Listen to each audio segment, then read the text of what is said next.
अपने पति को दूसरे शहर में काम करने के लिए भेजकर अपने जेठ के साथ मैं बंद कमरे में, तभी जेठानी देख लेती है और कहती है कि तुझे मेरा ही पति मिला था क्या?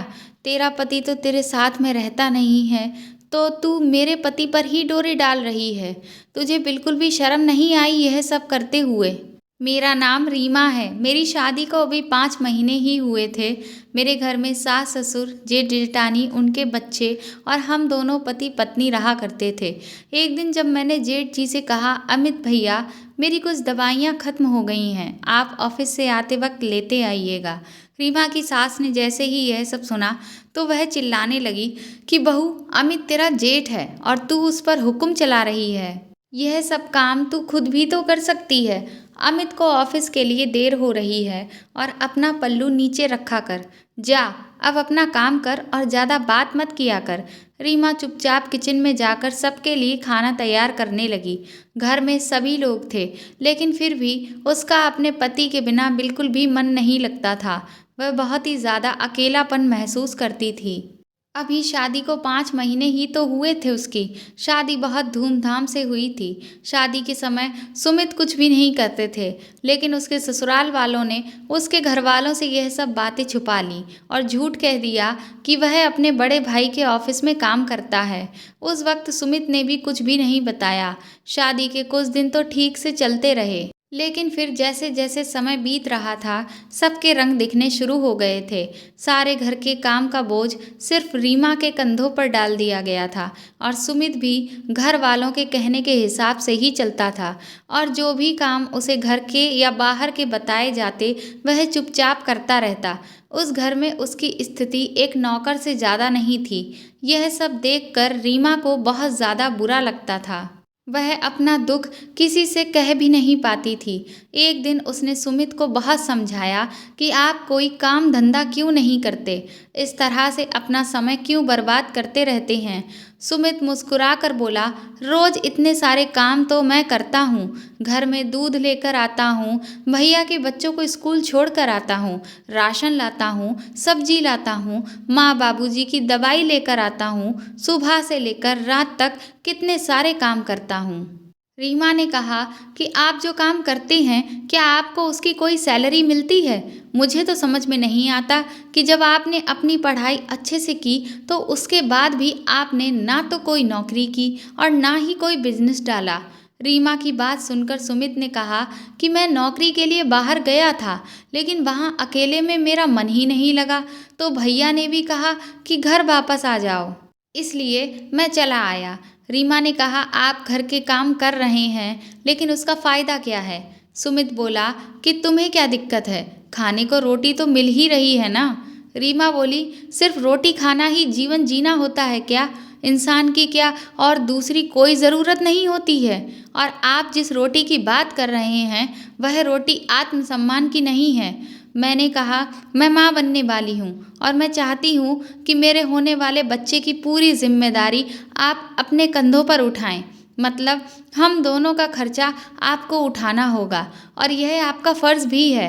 मैं हर रोज़ सास और जेठानी के ताने नहीं सुन सकती कि मेरा पति एक नंबर का निठल्ला है, वह कोई काम नहीं करता है। अब तो इस घर में रोटी खाना भी मेरे लिए बहुत मुश्किल हो गया है। रीमा की बात सुनकर सुमित को गहरा झटका लगा। उसे यह एहसास हुआ कि शायद रीमा ठीक कह रही है। अगर उसे इस शहर में नौकरी नहीं भी मिल रही है तो क्या हुआ, वह दूसरे शहर में जाकर भी नौकरी कर सकता है। सुमित ने तुरंत ही अपने एक दोस्त को फ़ोन लगाया और उससे अपने लिए नौकरी की बात की।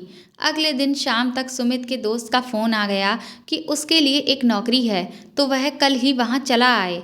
जब सुमित ने अपने घर वालों को यह बताया कि कल वह दूसरे शहर में नौकरी करने के लिए जा रहा है, तो सुमित की माँ और भाभी दोनों इस बात का विरोध करने लगीं। सुमित की माँ ने कहा कि यहाँ तुम्हें दिक्कत क्या है, खाना तो मिल ही रहा है ना, और फिर क्या चाहिए।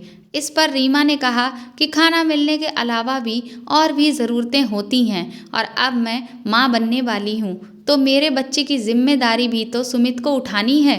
अगले दिन सुमित शहर जाने के लिए तैयार हो गया, लेकिन उसे रीमा की बहुत चिंता हो रही थी। उसने कहा कि मैं तो जा रहा हूँ, लेकिन यहाँ तुम्हारा ध्यान कौन रखेगा? तो रीमा ने कहा कि आप बिल्कुल भी चिंता ना करें, मैं खुद से अपना ध्यान रखूंगी। और फिर अमित भैया भी तो हैं, वह बहुत अच्छे हैं, बिल्कुल बड़े भाई की तरह ही वह मेरा ध्यान रखते हैं। इसीलिए आप बिल्कुल चिंता मत करिए और अपनी नौकरी को पूरी ईमानदारी और मेहनत के साथ करिएगा। मैं चाहती हूँ कि आप भी एक सफल इंसान बने। सुमित तो अपनी नौकरी पर चला गया था, लेकिन रीमा के सास ससुर अब उससे नाराज रहने लगे थे। उनको यह लग रहा था कि उनकी बहू ने उनके बेटे को उन लोगों से दूर कर दिया है। ऊपर से सुमित था तो घर के सारे काम कर देता था।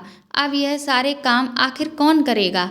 वह इस बात से भी परेशान था कि उनका बेटा नौकरी करने लगा है तो कहीं वह बहू को शहर ले जाकर अलग ना रहने लगे। अगर ऐसा हुआ तो फिर उनके बुढ़ापे में सेवा कौन करेगा? भले ही वह लोग अपने बड़े बेटे बहू के साथ रह रहे थे, लेकिन वह अपनी जिम्मेदारी छोटे बेटे और बहू पर ही डालना चाहते थे। दूसरी तरफ रीमा सिर्फ यह चाहती थी कि उसका पति उसकी जिम्मेदारी उठाए। रीमा की सास ने उस पर इल्ज़ाम लगाने शुरू कर दिए और आस पड़ोस में भी यह बातें करनी शुरू कर दी कि बहू तो हमारे साथ रहना ही नहीं चाहती है और इसी कारण उसने मेरे बेटे को हमसे दूर कर दिया है। लेकिन रीमा सब कुछ सहन कर रही थी, क्योंकि वह नहीं चाहती थी कि कोई भी ऐसी बात हो जिससे सुमित अपनी नौकरी छोड़कर यहाँ वापस आ जाए। अब उसे सिर्फ उस घर में अपने भाई समान जेठ का ही सहारा था। वह पेट से थी, इस वजह से बहुत ज़्यादा काम भी नहीं कर पाती थी, लेकिन फिर भी सारा काम उससे ही करवाया जाता था। रीमा जब काम करके थक जाती तो अमित उससे कहता है कि तुम थोड़ा आराम भी कर लिया करो। यह सब बातें सुनकर अमित की पत्नी गुस्सा हो जाती और कहने लगती कि जब आप मेरे पति हो तो फिर आप रीमा का ख्याल क्यों रख रहे हैं? उसका ख्याल रखने वाला जो था उसे तो उसने दूसरे शहर कमाने के लिए भेज दिया। इस घर में शादी करके वह हमारे भरोसे थोड़ी ना आई थी। एक दिन जब रीमा का मन बहुत मचल रहा था, उसका कुछ चटपटा खाने का मन कर रहा था, तो उससे रहा ना गया और उसने अमित को फ़ोन लगा दिया। बोली, भैया जब आप ऑफिस से आइएगा तो मेरे लिए गोलगप्पे लेकर आइएगा, आज मेरा गोलगप्पे खाने का बड़ा मन कर रहा है। अमित जब घर आया तो उसने गोलगप्पे का पैकेट रीमा को दे दिया। तब तक रात हो चुकी थी और सभी लोग अपने कमरे में सो चुके थे। रीमा अपने कमरे में बैठकर गोलगप्पे खाने लगी, लेकिन तभी जेठानी जब बाथरूम जा रही थी तो उसकी नज़र रीमा पर पड़ गई और उसने गुस्से में सारे घर में शोर मचा दिया। शोर सुनकर सभी लोग रीमा के कमरे के बाहर इकट्ठे हो गए। वह अपनी सास से कहने लगी कि यह तो मेरे पति को मुझसे छीन ही ली की। मुझे इसका चाल चलन कुछ ठीक नहीं लग रहा है। इसने तो मेरे पति को अपना गुलाम ही बना लिया। अगर मैं इस घर में रही तो यह मेरे पति को मुझसे अलग कर देगी, इसलिए मैं अब इस घर में नहीं रह सकती। रीमा की जेठानी ने कहा कि तुझे मेरा ही पति मिला था, अरे वह तेरा जेठ है, तू अपना जी काबू में नहीं रख सकती। अगर गोलगप्पे नहीं खाती तो क्या बिगड़ जाता? क्या मेरा पति तेरी सेवा करने के लिए है इस घर में? और ना जाने क्या क्या उसकी जेठानी ने उसे उल्टा सीधा सुनाया। रीमा की आंखों से आंसू बहने लगे। वह बोली, भाभी अगर मैंने भैया से कुछ मंगवा भी लिया तो कौन सी बहुत बड़ी बात हो गई। मैं भैया को दिल से अपना बड़ा भाई मानती हूँ। मेरा तो कोई बड़ा भाई है नहीं, मम्मी भी मेरी बचपन में ही चल बसी थी। मैंने अमित भैया को हमेशा अपने बड़े भाई की नज़र से ही देखा है और इस नाते से मैंने उनसे अगर कुछ मंगवा भी लिया तो क्या हो गया? अब मैं पापा जी को तो बोल नहीं सकती, इसीलिए मैंने भैया से कह दिया। यह सब बातें सुनकर जेठानी गुस्से में तमतमाकर अपने कमरे में चली गई। इधर रीमा की डिलीवरी का समय नज़दीक आता जा रहा था। वह अब और भी परेशान रहने लगी थी। वह डॉक्टर के पास चेकअप करवाने हमेशा अपनी सास के साथ जाती थी, लेकिन इस बार सास को अपने गांव जाना पड़ा। रीमा के ससुर ज़्यादातर वक्त अपने दोस्तों के साथ ही बिताते। घर में क्या हो रहा है क्या नहीं, इन सब बातों पर बहुत ज़्यादा ध्यान नहीं देते थे। एक दिन रीमा की जेठानी जब अपनी सहेली के घर किटी पार्टी के लिए गई तो रीमा को पेट में अचानक से बहुत तेज़ दर्द होने लगा। जब उसे घर में कोई भी नहीं दिखा तो उसने अमित से कहा। अमित ने तुरंत ही बाइक निकाली और उसे लेकर वह हॉस्पिटल चला गया। अस्पताल पहुंचकर जब चेकअप करवाया गया तो डॉक्टर ने कहा कि डिलीवरी में अभी थोड़ा समय और है। और गर्भावस्था के दौरान अक्सर ऐसा हो जाता है कि दर्द होने लगता है। फिर अमित रीमा को कुछ दवाइयाँ वगैरह दिलवा कर घर वापस ले आया। वह लोग जैसे ही घर पहुँचे, रीमा की सास गांव से आ चुकी थी और उसकी जेठानी भी किटी पार्टी से वापस आ गई थी। रीमा की जेठानी अपने पति के साथ रीमा को देखकर आग बबूला हो गई। रीमा की सास बोली, तू तो दिन ब दिन बेशर्म ही होती चली जा रही है। अपने ही जेठ के साथ बाइक पर बैठकर घूमने निकल गई। यह भी नहीं सोचा कि लोग जब देखेंगे तो क्या कहेंगे। जेठानी बोली, तुझे मेरा ही सुहाग मिला है, अब तो तेरा पति तेरे साथ नहीं रहता, तुझे छोड़कर चला गया है, तो क्या तू मेरे पति पर ही डोरे डालेगी? तुझे शर्म नहीं आती? यह सब सुनकर आज अमित से रहा नहीं गया और वह बोला, आप दोनों अपनी बकवास बंद करिए। कुछ भी आप फालतू का बोले चले जा रहे हैं और हम लोगों पर झूठे इल्ज़ाम लगा रहे हैं।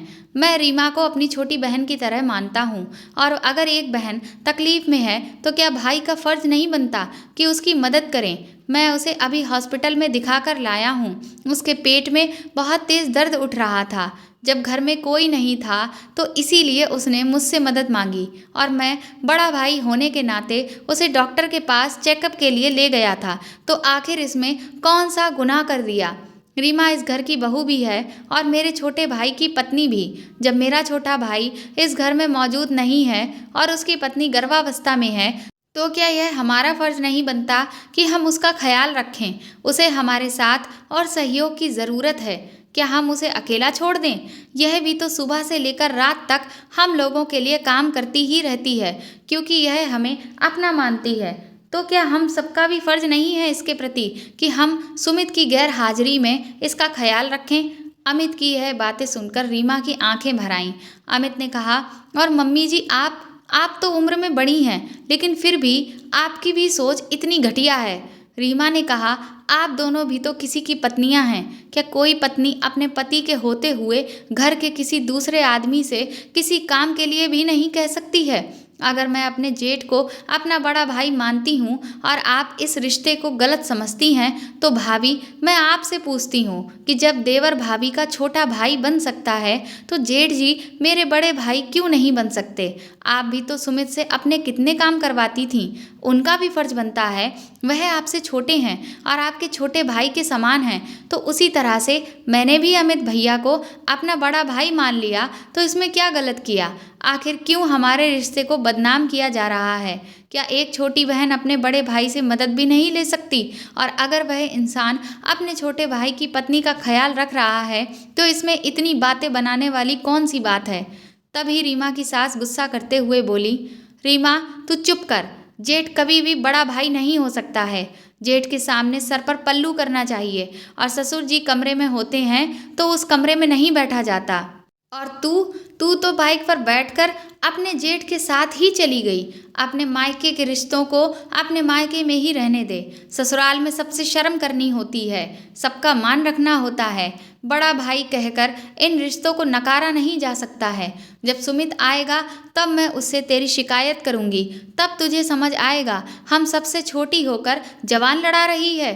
अब सुमित ही आकर तेरी अकल ठिकाने लगाएगा। लेकिन तभी जेठानी बोली, रीमा, मुझे माफ़ कर दो। मैंने अपने पति और अपनी देवरानी को गलत समझा। जेठ भी बड़ा भाई हो सकता है। मुझे अपने पुराने दिन याद आ गए हैं जिन्हें मैं भूल गई थी। जब मैं पहली बार गर्भवती हुई थी तो सुमित भैया ने मेरा बहुत ध्यान रखा था। तुम्हारे भैया तो अक्सर अपने काम को लेकर बहुत व्यस्त रहते थे। उस दौरान मेरा भी अलग अलग तरह की चीज़ें खाने का मन करता था, तो सुमित ही मेरे लिए कभी गोलगप्पे, कभी कुल्फ़ी, तो जूस लेकर आता था। मेरे छोटे भाई की तरह वह मेरी हर इच्छा पूरी करता था। अमित तो तुम्हें आज ही अस्पताल लेकर गए हैं, लेकिन सुमित तो मुझे हर महीने ही चेकअप कराने के लिए खुद लेकर जाता था। लेकिन ना जाने मैं वह सब कैसे भूल गई, जबकि तुम्हारे भैया तो इसी शहर में, इसी घर में साथ रह रहे थे, लेकिन फिर भी वह मेरा बहुत ध्यान रखता था। लेकिन आज जब तुम गर्भावस्था में हो तो हम सब तुम्हारे साथ क्या कर रहे हैं? सुमित भैया यहाँ नहीं हैं तो हम लोगों को तो तुम्हारा हर तरफ से ध्यान रखना चाहिए, लेकिन उल्टा हम लोग तुम्हें तकलीफ दे रहे हैं। यह कहते कहते मेरी जेठानी की आंखों से आंसू बहने लगे। जेठानी की बातें सुनकर सास ससुर को भी पुराने दिन याद आ गए और वह भी शर्मसार हो गए। तभी अचानक सबकी नज़र दरवाजे पर जाती है। वहाँ सुमित खड़े थे। सुमित को देखकर अचानक से सब खुश हो जाते हैं। सुमित कहता है कि मैंने सब कुछ सुन लिया है। जब रीमा मुझे यह सब बातें बताती थी तो मुझे विश्वास नहीं होता था, लेकिन आज जब मैंने सब कुछ अपने कानों से सुन लिया और आंखों से देख लिया है, तब मुझे विश्वास ही नहीं हो रहा कि मेरे ही परिवार वाले मेरी पत्नी के साथ इतना बुरा व्यवहार कर सकते हैं। सुमित ने कहा, रीमा मेरी तनख्वाह अब काफ़ी अच्छी हो गई है। मैंने यह सब फ़ोन पर नहीं बताया। मैं सबको यह खुशखबरी सामने से देना चाहता था। अब तुम अपना सारा सामान पैक कर लो। हम दोनों इस घर में अब नहीं रहेंगे। सुमित की यह बात सुनते ही रीमा का सारा दर्द खुशी में बदल गया। रीमा खुश होते हुए बोली, यहाँ सब कुछ ठीक है। घर परिवार में ऐसी छोटी बड़ी बातें तो होती ही रहती हैं। मैंने सबको माफ़ कर दिया है। आप भी सबको माफ़ कर दीजिए। आपकी नौकरी अभी नई नई है और दूसरी जगह घर बसाने में समय लगेगा। मेरी भी डिलीवरी होने वाली है। यहाँ मेरा ध्यान रखने के लिए मम्मी जी हैं, भाभी हैं और अमित भैया भी हैं, और वहाँ सिर्फ अकेले आप होंगे। यहाँ मेरा परिवार मेरी अच्छे से देखभाल करेगा। आप बिल्कुल भी फिक्र ना करें। रीमा की बात से सुमित सहमत हो जाता है और कुछ दिनों के बाद वह वापस अपनी नौकरी पर लौट जाता है। कुछ दिनों के बाद रीमा को एक खूबसूरत सा बेटा होता है। 5 महीने के बाद रीमा सुमित के पास खुशी खुशी रहने चली जाती है, लेकिन हर रक्षाबंधन पर वह अमित को राखी भेजना नहीं भूलती। घर की छोटी बहू घर की बेटी बन जाती है। दोस्तों, रिश्ता चाहे कोई भी हो, अगर आपकी नीयत में खोट है तो वह रिश्ता अपवित्र रहेगा, और अगर दूर का भी रिश्ता है तो भी अगर आपकी नीयत साफ है तो उस रिश्ते में कभी कोई खोट नहीं रह सकता। आपको यह कहानी कैसी लगी हमें कमेंट करके ज़रूर बताएं, और इस वीडियो को ज़्यादा से ज़्यादा शेयर और लाइक करें, और अगर आप मेरे चैनल पर नए हैं तो सब्सक्राइब करके बेल आइकन को ज़रूर दबा दें। Thank you.